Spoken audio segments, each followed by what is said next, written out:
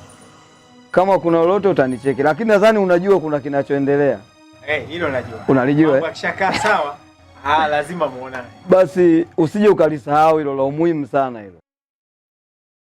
Kama hivyo. Ndio. Kama unavyoona mazingira ndo haya. Kwa hiyo mimi wacha nikuache. Kama kuna lolote simu yangu unayo. Lakini usisahau mkishakubaliana na mwenye nyumba fresh nirukie. Hilo halina shida. Kikubwa muda si mrefu mimi nitakuletea mrejesho. Hilo ndio jambo. Sio leo, kesho. Hilo ndio jambo la msingi.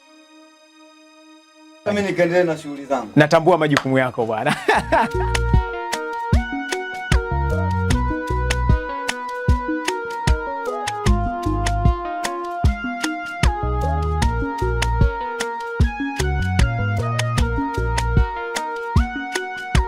Katamu rafiki yangu. Ndio ndugu yangu John. Nafikiri dalala ameshakuonyesha nyumba. Nashukuru. Nyumba nimeiona. Nimeipenda, hakika ni nzuri. Ni nyumba nzuri na nimeamua kufanya hivyo makusudi kwa sababu nafahamu umuhimu wako kwangu. Ila nikupe ruhusa tu kwamba kuhamia kwenye ile nyumba unaweza kufanya hilo jukumu hata sasa hivi. Nashukuru sana kwa msaada wako.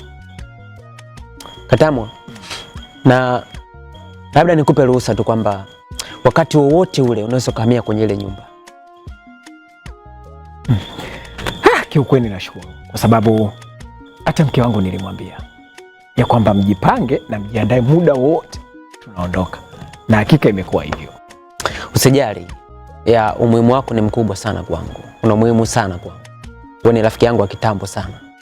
Na kulifahamu hilo, labda nikupe habari njema tu kwamba baada ya siku 2 hivi au 3 swala la kazi hilo ni swala dogo sana kwangu. Nitalishughulikia na nitahakikisha ndani ya hizo siku 2 unapata kazi.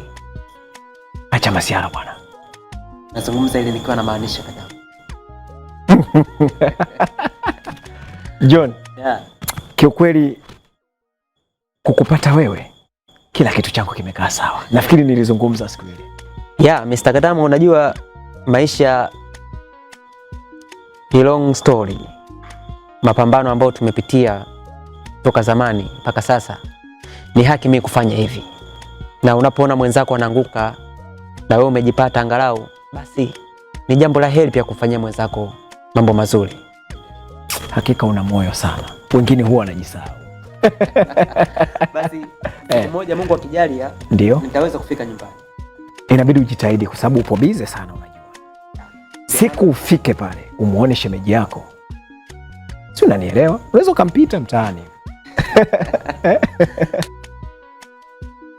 Ni kweli niko bize sana, na kama unavyoona mpaka sasa hivi tumeonana huu usiku ni kutokana tu na majukumu yangu ya kazi. Ila natamani sana nipate muda ambao nifike nyumbani kwako niweze kushiriki angalau hata chakula cha mchana, si unajua. Basi hilo limeisha ndugu yangu John. Kwanza nashukuru kwa yote, lakini mengi zaidi tutazungumza nitakapopumzika. Sasa nimehamisha familia yangu pale, tutajadili vizuri sana mimi na wewe. Nikuhakikishie hivyo, siku moja nikimwona shemeji basi angalau nitatoa chochote kitu. Na kiu na hiyo kazi.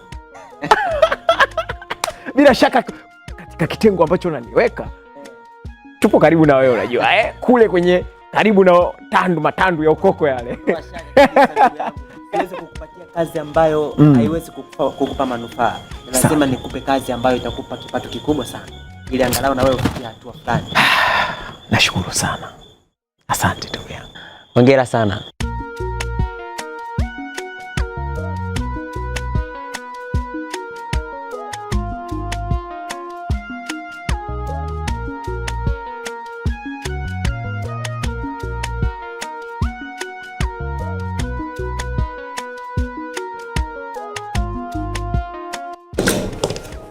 Habari boss. Salama. Habari yako? Salama. Karibu. Asante. Boss samani, kuna mkataba wangu hapa mpya naomba unisaini. Kuna mzigo vitambaa nitakao kutoka kwenda nchi za nje. Kuna Ni mteja wangu gani ambaye anahitaji mzigo? Huyu ni mteja wetu Boni, yule wa Silali.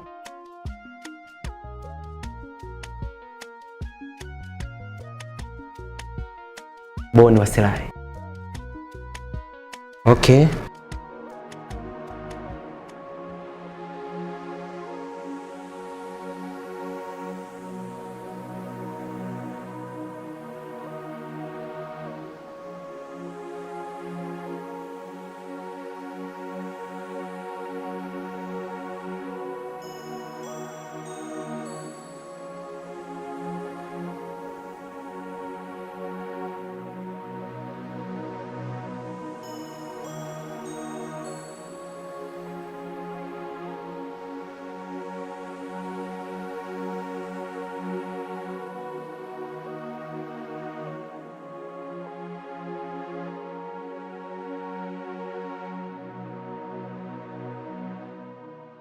Natasha.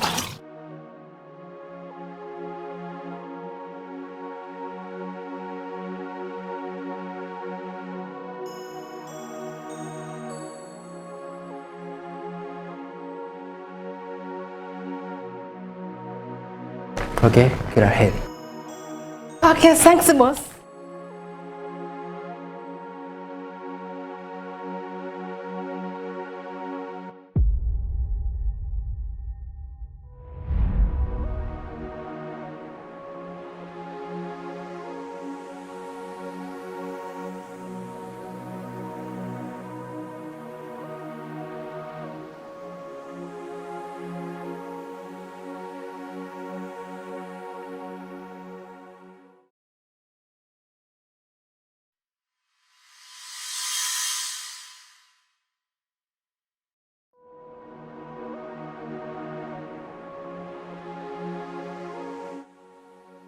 Karibu sana. Asante. Mheshimiwa, mimi ndio yule ambaye niliomba nafasi ya kuonana na wewe kwa secretary. Okay, karibu. Samahani, mimi nimekuja hapa kuomba kazi.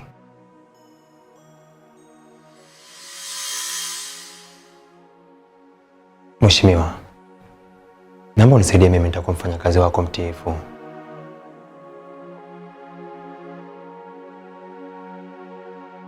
sababu nimesomea mambo ya biashara na usafirishaji wa vitu mbalimbali.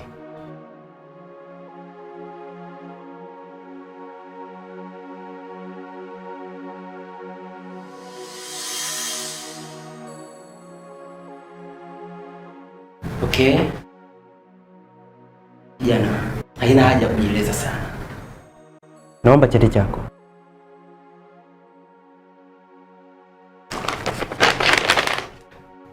Najua cheti ndio kila kitu. Kwa hivyo nikilizika nacho, hakuna shida. Hata hivyo nilikuwa na uhitaji mkubwa sana wa vijana kama nyinyi.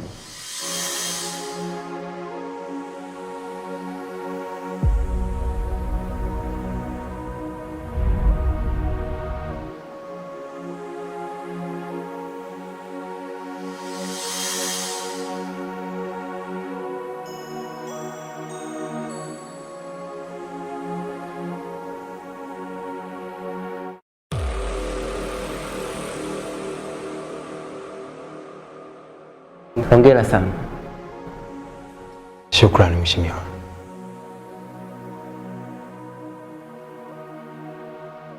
Kutokana na cheti chako kinakuruhusu kabisa kufanya kazi kwenye kampuni yangu.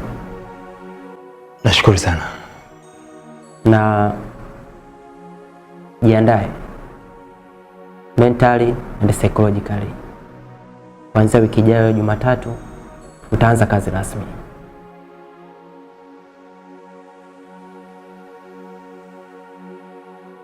Na karibu sana. Asante sana bosi.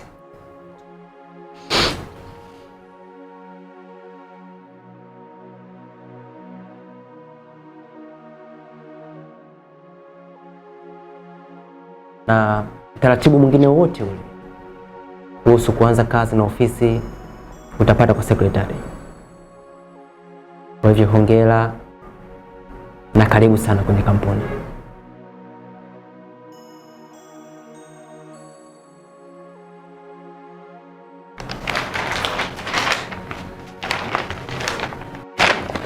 Asante bosi.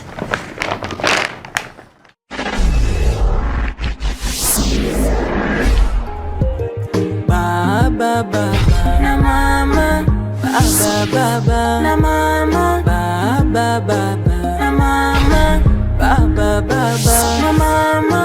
Kila siku maugomvi, mangumi, natufunza nini? Mnapigana hadharani, amuende chumbani, mnatuelimisha nini? Kosa mmesha kunjana kila kukicha, afadhali ya jana. Kumbukeni mtoto mlevyo ndivyo akuavyo, ndivyo akuavyo. Vipi tabia zetu zikifanana na hizo, lawama zote zitabaki kwa baba baba na mama, baba baba na mama, baba baba na mama, baba baba na mama. Natasha mwanangu, pole sana kwa changamoto ambazo unakutana nazo ingia umefika humu ndani, lakini katika dunia hii mwanangu, na mambo mengi sana ya kujifunza. Na wewe mwanangu, kwa sasa upo darasani unajifunza. Natasha mwanangu, hapa duniani kuna watu wenye roho mbaya na roho nzuri, lakini amini, kila kinachotokea duniani mwanangu ni kwa ajili ya kujifunza, na Mungu ndiye anayefahamu hatima ya kila mmoja wetu, sababu yeye ndiye aliyemuumba mwanadamu. Na pia kama Mungu ameandika hatima yako kwenye changamoto, lakini kama hatima yako itakuwa ni nzuri, basi naamini muda wako utakuwa bado hujafika. Baba, kwa sasa nina amani kwa sababu nipo na baba yangu. Baba, tangu nikiwa mdogo mpaka leo maisha yangu siyaelewi. Nimepitia changamoto kubwa sana.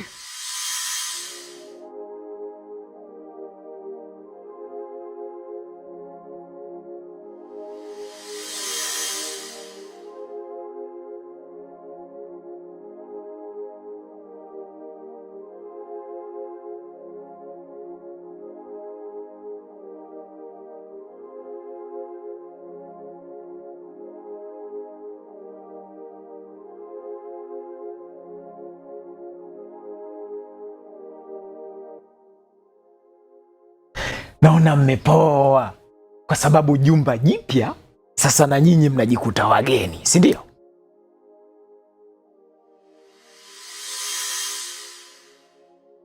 Hapa ndo nyumbani sasa. Angel, changamkeni.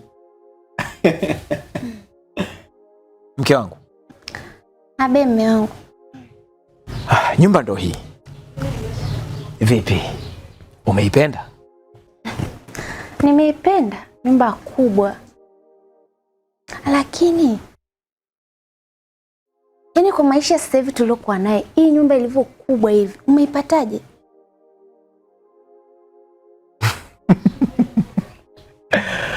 Mke wangu, mimi nilikwambia nina watu. Si unanielewa? Unakumbuka siku ile nilikwambiaje? Na rasilimali watu. Kwa hiyo hawa watu ndo walioniwezesha mimi. Unajua ukiwa na watu na ukatenda mema kwa watu, hakika huwezi kuanguka. Kiufupi tu labda nitakuchanganya. Nimekutana na rafiki yangu wa kitambo sana ambaye nimesoma naye. Siku natembea na shangaa ndinga hilo hapo. Ana gari la maana, akafunga breki. Bwana wewe. Ni wewe. Bwana, shida zangu zikaisha hapo. Ndio maana siku ile nilikwambia hivi karibuni tunahama. Kwa hiyo kila unachokiona humu ndani ni yeye. Mambo yote unayoona hapa, kwa sababu nilimpa ukweli ya kwamba mimi sasa hivi hata kijiko kinanisumbua. Kwa hiyo akaamua kufanya kila kitu.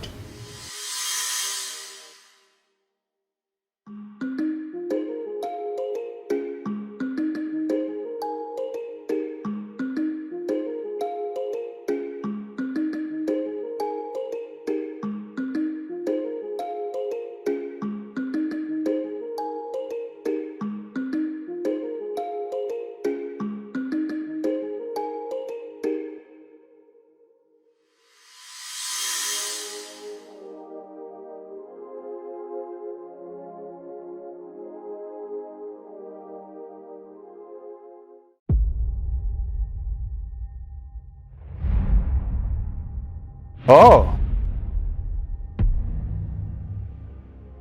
Habari yako mwanamke nimpendaye.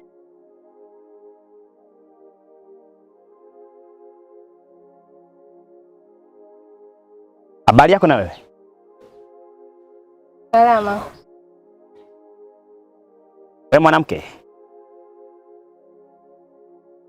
hata kama usipokubali salamu yangu, bado wewe ni mwanamke uliye sahihi katika maisha yangu. Ulimwengu wa moyo wangu umekukaribisha wewe.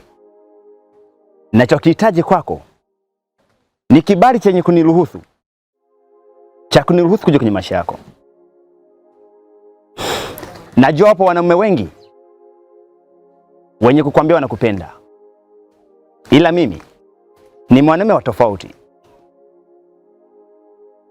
Niko tayari kufanya vitu vikubwa ambavyo wewe ufikiri.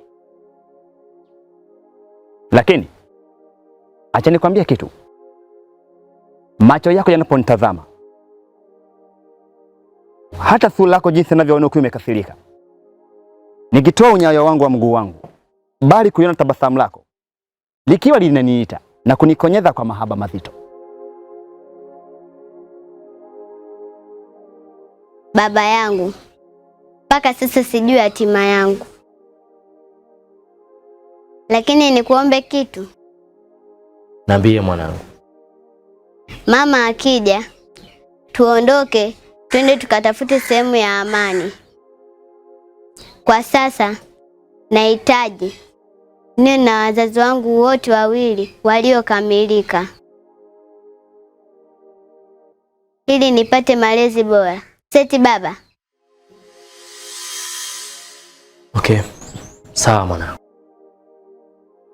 Akija mama yako nitafanya hivyo.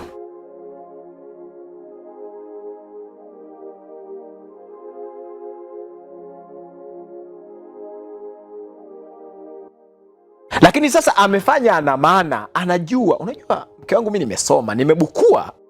Kwa hiyo ana kampuni yake huko. Anajua bila mimi mambo hayaendi, kasema kabisa njoo nikuweke nafasi moja nzuri sana. Kwa hiyo anajua kabisa tutakatana wapi. Kwa hiyo hivi karibuni naanza kazi. Kwa hiyo mambo yote yapo vizuri mke wangu.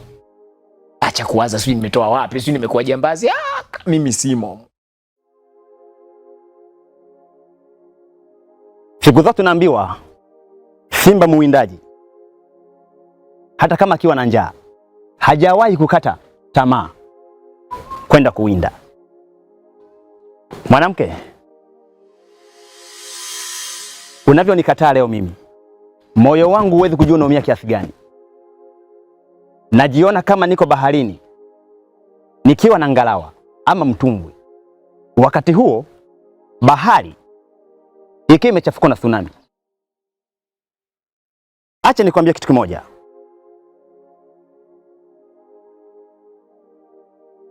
Na mtu wa kuniokoa katika bahari hiyo iliyochafuka na tsunami ni Malkia, ama kwa jina jingine malaika wa Mungu aliyoko juu mbinguni. Na Mungu mwenyewe alikushusha kuleta duniani kwa mfano wa mwanadamu wa kawaida ambao ni wewe. Sema ujijui. Ila macho yangu yamekutambua ni malaika.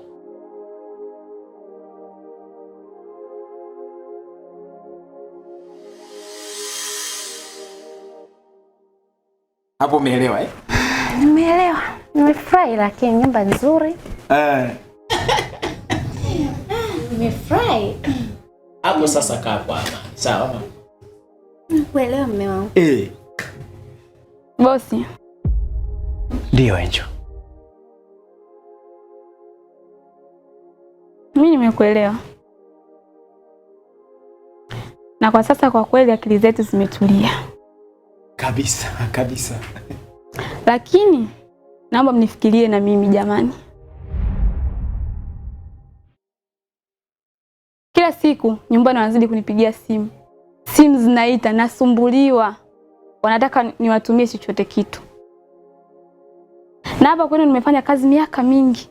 Muda mrefu. Hamjanipa hata 100. Na wanataka nirudi nyumbani. Aya, nitarudi nyumbani vipi bila hela mimi? Nitarudi vipi? Kwa miaka nilokaa hapa afu nirudi kule bila hela. Watanichukuliaje? Au mimi nitaonekanaje kule nyumbani? Sasa kama mimi bwege kabisa, sina akili, nimekuja tu kucheza. Angel, huko usifike. Nafikiri nilikwambia ni kitu gani ambacho tunahangaikia kwa sasa. Kweli mimi ndo niliteleza, lakini kuteleza sio kuanguka. Na nilikwambia kabisa, mambo yakikaa sawa, pesa yako utaipata yote. Kwa hivi karibuni mimi naanza kazi. Pesa yako utaipata yote, si ndio mke wangu? Ni kweli tutakupa. Nitakupa.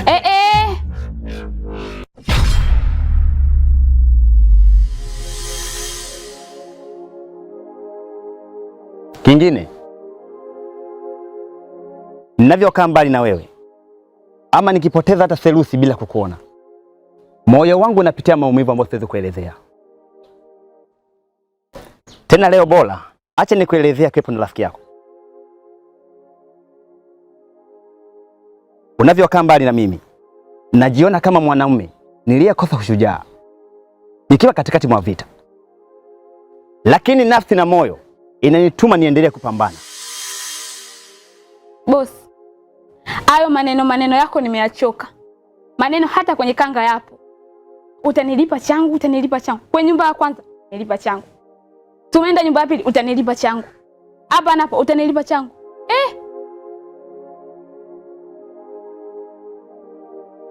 Mimi hapa sijaja hapa kucheza. Nimekuja kufanya kazi. Na mimi sio mtoto wenu. Wala babangu hajaja kusaini mkataba wa utumwa.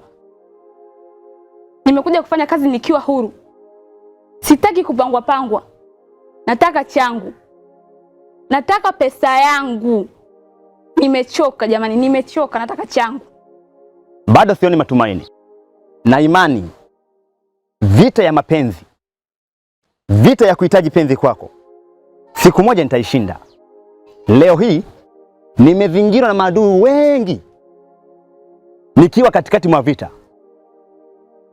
Ninapotazama mbele yangu, namuona kabisa mwanamke ambaye anakuja kuniokoa nyakati ambazo nimejikatia tamaa, ambaye ni wewe. Kama leo wewe unaweza kuniruhusu kuniacha nikadondoka katikati mwa vita, heri ya kuwa una nafasi ya kuniokoa, acha iwe. Hili ndo neno langu la mwisho. Nakutakia maisha mema kwa siku ya leo.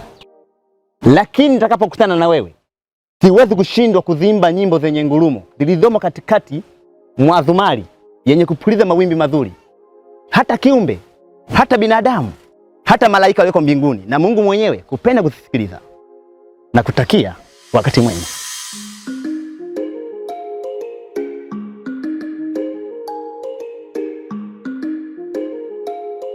Kabla hajaja mama yangu na baba yangu kuja kudai changu, nataka mimi mwenyewe nisimame nipigeni kuanzia mwanzo mpaka mwisho. Nataka changu. Nimechoka maisha, kila siku nitakupa, kila siku nitakupa.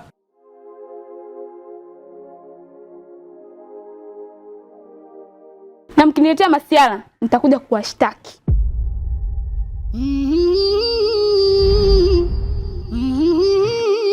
Sijui umenielewa?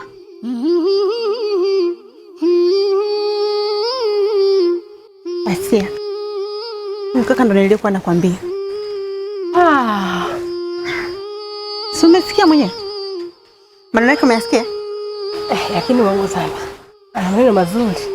Maneno yake ni mazuri, anashawishi, alafu ni ana mithimeti fulani hivi. Kwa kweli. Lakini kinachonishangaza sasa, muonekano wake na maneno yake ni vitu viwili tofauti. Nafikiri umeanza kunielewa. Hapa nakuelewa shoga. Ila uongo zambi. Kaka mashallah. Ukiachana uchizi. Alafu na mithimeti fulani hivi. Nilikwambia ukimsikia mwenyewe lazima utapata kitu. Lakini kinachonitatiza ni kwamba na maneno mazuri akikaa kwenye muonekano wake yule mwanaume. Nashukuru umeanza kunielewa. Tuondoke. Sawa mama, mimi nimekuelewa. Sasa kwa kuwa kazi sinaanza kesho kutwa mke wangu, sasa mshahara nitakaopata au la sivyo mimi nitamuelekeza. Bwana mimi nina 1 2 3. Kwa hiyo kama kaweza kutupatia nyumba kila kitu, atashindwa hiyo hela. Kwa hiyo mimi nikianza kazi nitamwambia anitangulizie kiasi kidogo, nakupa wewe yote. Alafu wewe sasa hata kama hamna chakula hapa nyumbani ndio utatufikiria. Si ndio mke wangu? Ndio. Si unanielewa? Kuhusu hilo ondoa wasiwasi mama. Naomba tu tuvumilie kwa hili. Hilo limeisha, lakini ndani ya siku 2 3 hizi tujipange tukawachukue watoto sasa. Sawa Sawa. Jackie na Jay ili tuwalete. Tena ili mama tuone tupo sawa. Tunaondoka wote kwa pamoja. Tukachukua watoto tuwalete. Kazi inaendelea kama mwanzo na maisha yangu yanarejea kama mwanzo. Hakuna kitakachoharibika. Sawa mamangu Sawa. Sawa. Nafikiri imeisha sasa. Hebu fanyeni mazingira tujue tunafanya nini. Jikoni, ninanika kitu. Si kuna vitu ambavyo tulibeba basi kutoka navyo kule. Pikeni tule.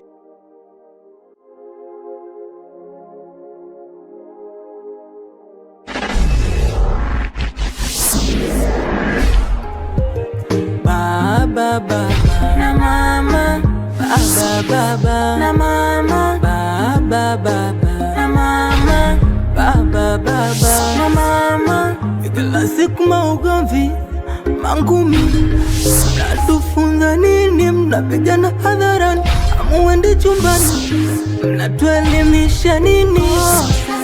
Kosa mmeshakunjana kila kukicha, afadhali ya jana.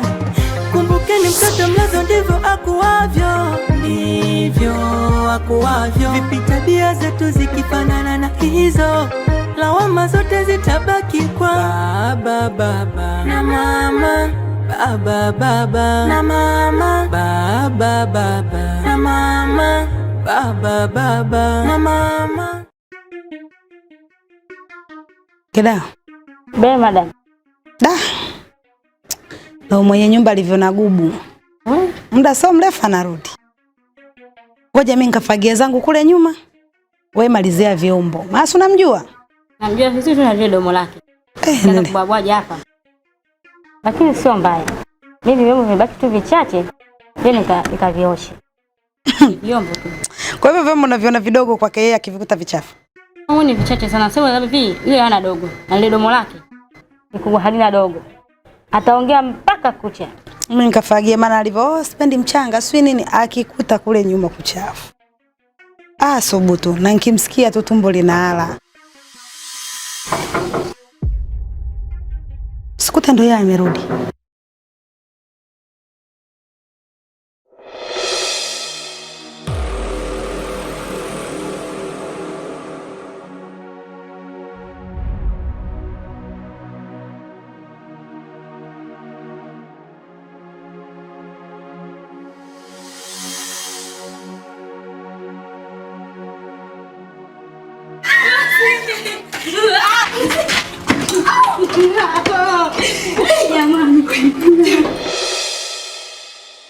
La la la la la la la la la la la la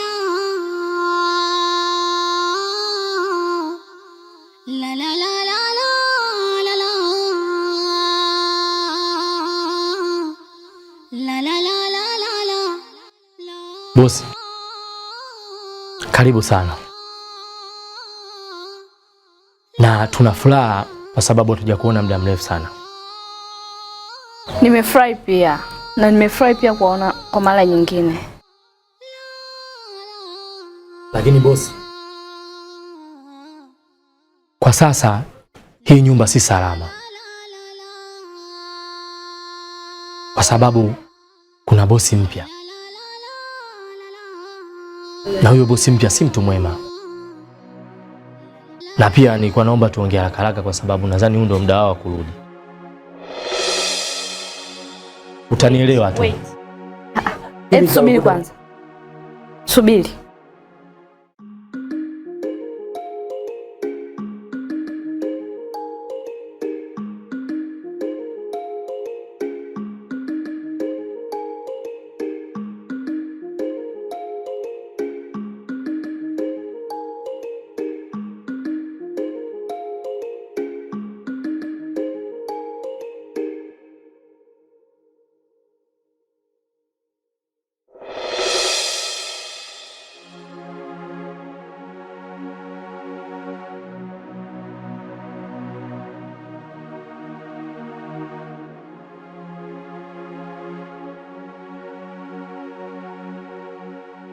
Habari yako mwanamke nimpendaye.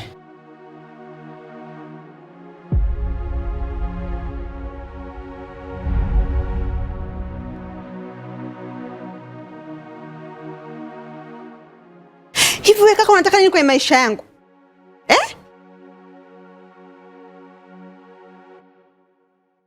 Hivi ushakukata siku moja ukajifikiria kwamba mimi na wewe tunaendana? Yaani wewe mimi nitakupeleka wapi? Hata majirani hivyo wanavyokuwa wanakuona unaingia. Unajua unanitebu kiasi gani wewe?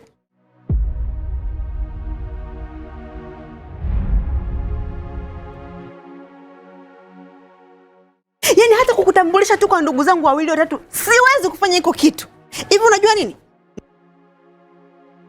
Napaka wawili humu ndani. Yaani hata wakija hapa wanaweza kukimbia hadi wakazimia kwa kukuogopa wewe. Lakini bado umeendelea kuning'ang'ania. Unataka nini? Sikia, kama unataka mchumba, nenda huko Milembe, katafute machizi wenzio kama, umenielewa? Sitaki ukanyage tena hapa kwangu. Subiri.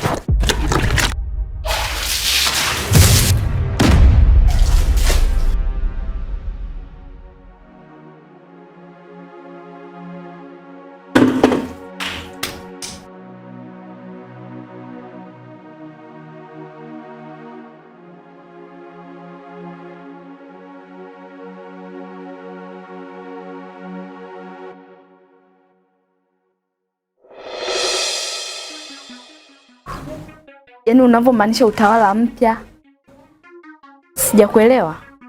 Utanielewa tu. Kwa hiyo hili nitalokwenda kukwambia, naomba uniwe radhi, kwa sababu nadhani pia linaweza likakukwaza. Natasha, naomba tupishe kidogo na mama yako.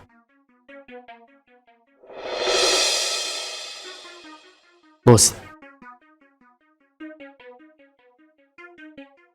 nilikuwa naomba tuigize mimi na wewe kama mke na mume. What?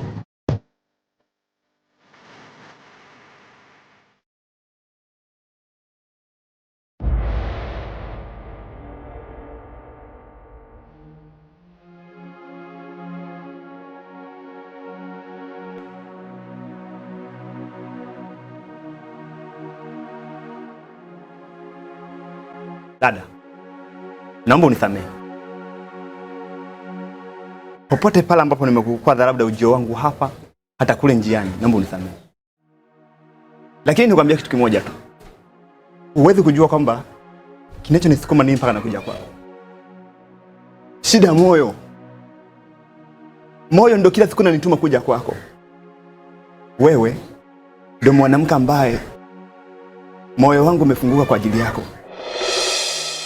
Dada, wapo wanawake wengi niliwahi kuwapenda kabla sijawa hivi,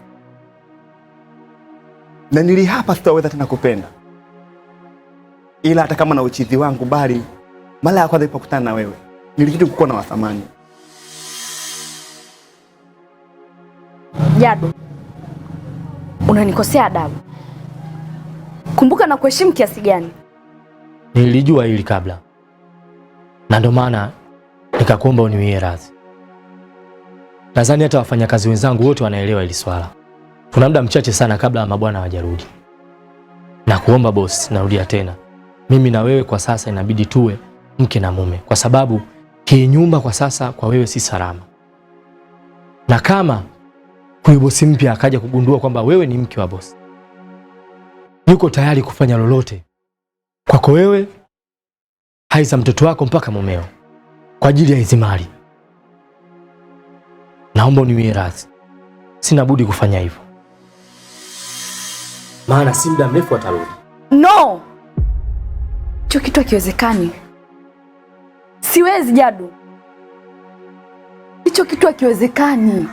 Bosi, kweli ilivyo sasa hivi hapa nyumbani, wewe kubali tu.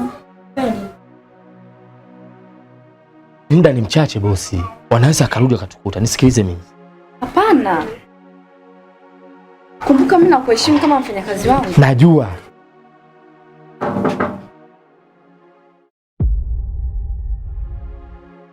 Nisamehe. Nisamehe sana. Hata selusi moja ni kubwa sana, ungenifikiria hata mara moja kuwa na wewe. Hata ukaribu wako tu kazidi kuwa karibu na wewe, ilikuwa ni faraja kubwa sana ndani ya moyo wangu. Acha nikwambie kitu kimoja. Hata nikiwa mbali na wewe, sitaacha kukukumbuka. Lakini moyo wangu nitaufosi kukaa na wewe mbali, na imani tazoea.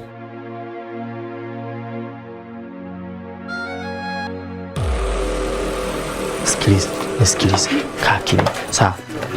Nisikilize, mambo kae kimya. Rudi.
Lakini ambacho umenifanyia leo, usije ukarudia kwa mtu mwingine. Hata kama ni kichaa, hata kama ni chizi. Sitakusumbua na kuahidi. Ila ipo siku moja utakuja kunikumbuka. Thamani ya upendo ni wanaume wachache wenye kumthamanisha mwanamke kama wewe. Mara nyingi inakuja kwako. Wapo wanawake wengi duniani ambao nawaacha na kukufuata wewe. Thamani. Utaweza tena kuniona Ndio furaha yako. Lakini nikikaa mbali na wewe, kwa ukijua kwenye maisha yako kuna mtu umeumiza moyo wake.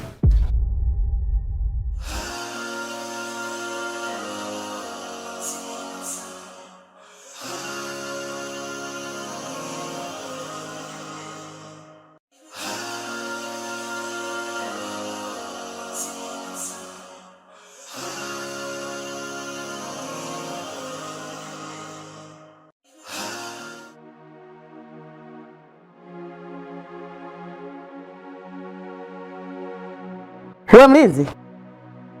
Mbona nimekushuka? Una? Huyu ni mke wangu mama. Mke wako? Mke wako? Na eneo la kazi? Masielewi. Hii ni eneo langu la kazi. Nikaona si vibaya nikaileta na familia yangu, kwa sababu huko wanapoishi kuna changamoto. Nilikuwa naomba nipatie muda mchache kwa ajili ya kukaa na familia yangu. Wewe sasa utabeba kijiji kizima kijijini raita hapa? Hapana, sina maana hiyo mimi, lakini kubwa nilikuwa naomba unisamehe.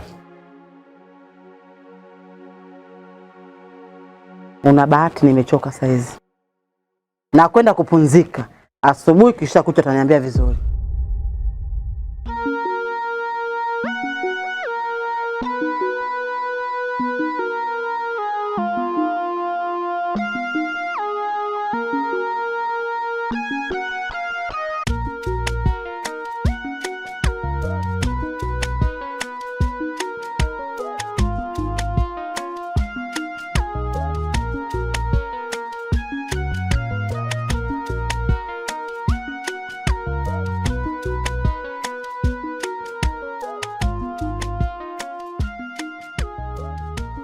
Bro, kaza moyo.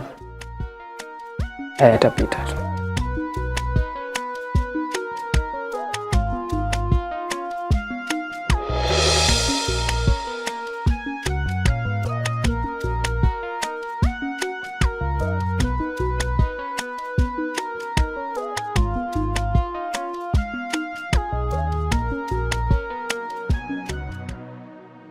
Nakuita hapa ili kusudi tuongee.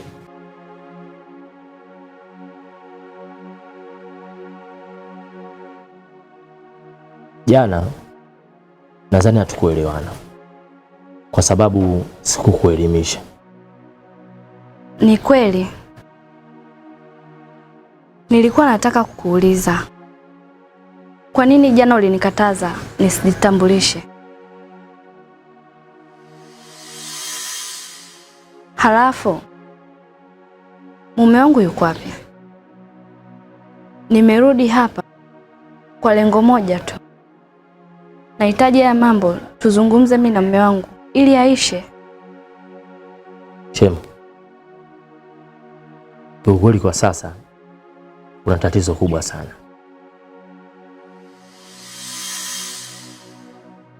Na huyu mama unayemwona hapa ndio tatizo lenyewe. Ana mwanangu, nimekuita hapa nikwambie jambo. Unielewa? Yaani nataka kuanzia sasa hivi kunyanyuka hapa ukafuatilia kakatoto hapa. Unielewa? Aka kanani aka? Karili sijika nani aka? nataka ukafuatilie hatua moja baada ya nyingine. Mimi nielewa? Sababu huwa anaidaga chakula na sehemu anapeleka kama kawaida yake. Sasa nataka ujue wapi anapelekaga. Ndio? Fanya hiyo kazi. Mimi nakuamini sana wewe. Hujawahi kuniangusha hata siku moja. Fuatilia nyayo zake moja baada nyingine. Nataka nijue wapi anapeleka. Unajua humu ndani watoto wote ni malezilezi tu, yani kama kukanitachiki hayaelewi hata kidogo. Umenielewa? Ila wewe ndo jembe langu. Na kuaminia sana Ana. Unielewa? Na hujawahi kuniangusha mtoto wangu. Sasa mfuatilie tujue. Umenielewa? Achana na kaka yako. Mjinga, akili ana. Sawa mama. Yaani usijali. Siwaze kabisa. Si unanijua tena mimi. Ukinipa jambo lako lazima nilisimamie kiuhakika. Alafu mama, mbona unapenda sana kumkazania kaka eti akae kwenye ile ofisi? Si uniweke tu mimi, mbona mimi pia najiweza. Na kwa sasa nahitaji kulisi mali zote za mheshimiwa, yaani bosi wetu. Na huyu mama endapo atajua, basi yuko tayari kufanya chochote, yaani hata kuua. Kwake ni jambo jepesi sana.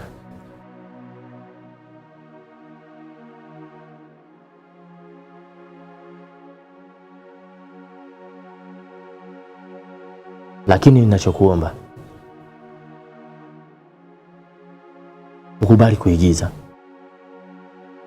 kuwa wewe ni mke wangu.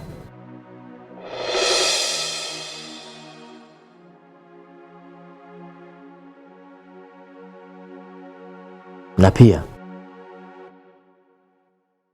ukubali kwa kila kitu ambacho utakutana nacho, kwa sababu hata mwanao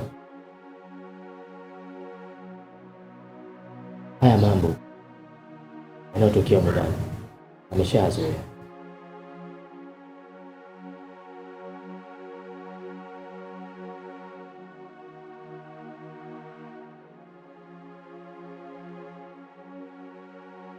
Unajua ninachokifanya nafanya kwa ajili ya kwenu wote. Unielewa eh? Lakini nataka yeye akae katika ile kampuni sababu yeye ndio kidogo ndo mwenye elimu, tasoma. Unielewa? Yeye ndo anastahili kukaa pale kwa sasa hivi. Ana uwezo kufanya vizuri katika ile ofisi. Lakini kila ninavyomwambia tunabishana. Inakuwaje hivi? Mama, kusoma kwani kusoma nini? Mbona watu wengi wamesoma na hawana hata kazi za kueleweka, wapo tu mtaani. Na watu wengi ambao hawajasoma, wengine baadhi hawajasoma lakini wanafanya kazi maofisini. Lakini elimu hawana elimu wala nini. Elimu ndio kila kitu. Ndio maana anapambana yeye akae pale kwa niaba yenu. Wengine hasa unampambania mtu hata kusikilizi. Hem, tuache hayo kwanza. Wewe fuatilia nilichokuambia. Hayafai mkaidi bara, hayafai mkaidi. Tulimwambia mambo nayofanya hayafai, yeye akasema niacheni. Chunga familia, ipo siku tadai. Una watoto nyumbani, kumbe mkaidi wakabaidi mpaka siku ya Idi.